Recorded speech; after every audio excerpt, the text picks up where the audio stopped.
wassalatu wassalamu ala Rasulillah asyhadu an la ilaha illallah wahdahu la syarikalah wa asyhadu anna Muhammadan abduhu wa rasuluhu alladzi la nabiyya ba'da. Bertemu lagi dengan Pak Denny yang pada kesempatan kali ini akan bercerita mengenai kisah yang tertulis dalam Al-Quran surat Al-Kahfi dari mulai ayat 32 hingga ayat 44. Nah, sebelum kita masuk pada cerita, Pak Denny akan membacakan satu ayatnya saja dari surat yang tadi, dan mudah-mudahan pada pertemuan kali ini yang membaca Al-Quran atau yang mendengarkan mendapatkan pahala dari Allah Subhanahu wa Ta'ala. Mulai ya. A'udzu billahi minasy syaithanir rajim.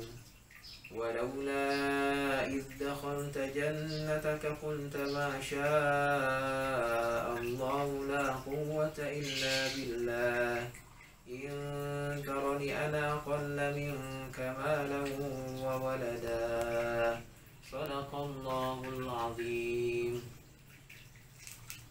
Pada ayat tadi itu menceritakan bagaimana sikap kita ketika mendapatkan berkah dan rahmat dari Allah Subhanahu wa Ta'ala, yaitu mengucapkan Masya Allah la haula wa la quwata illa billah.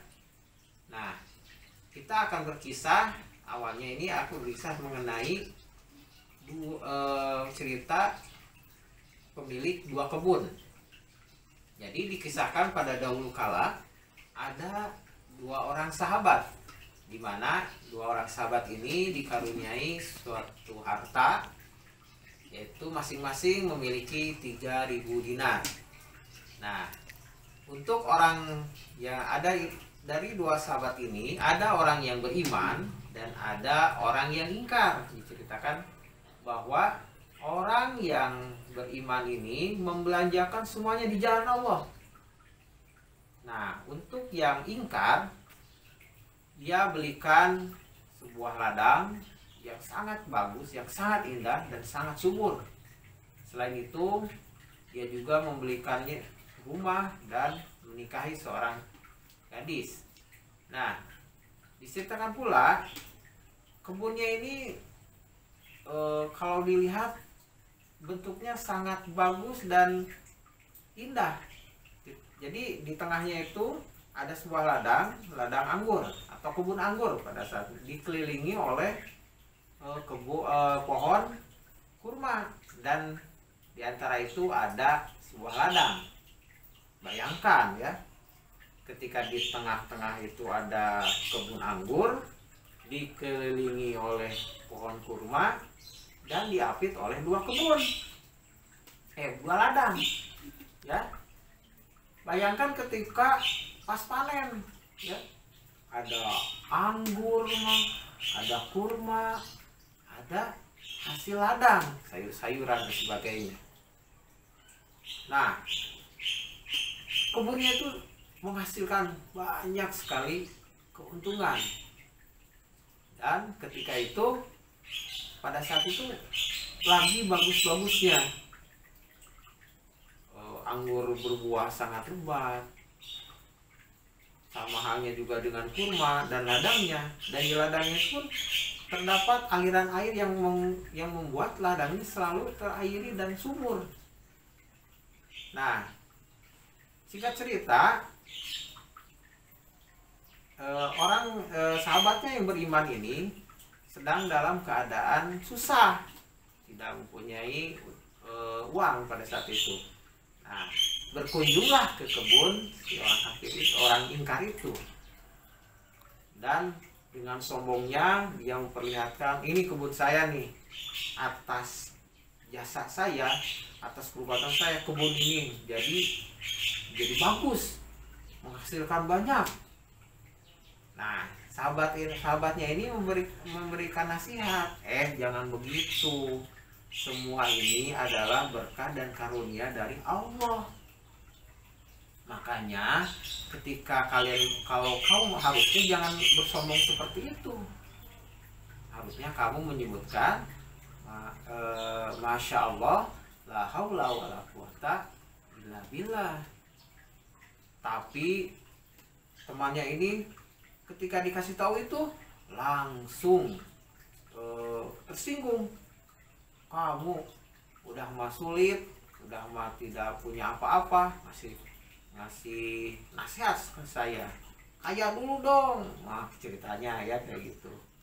Nah, yang juga bagaimana lagi ketika sudah dikasih tahu sama sahabatnya, namun apa daya tidak diterima.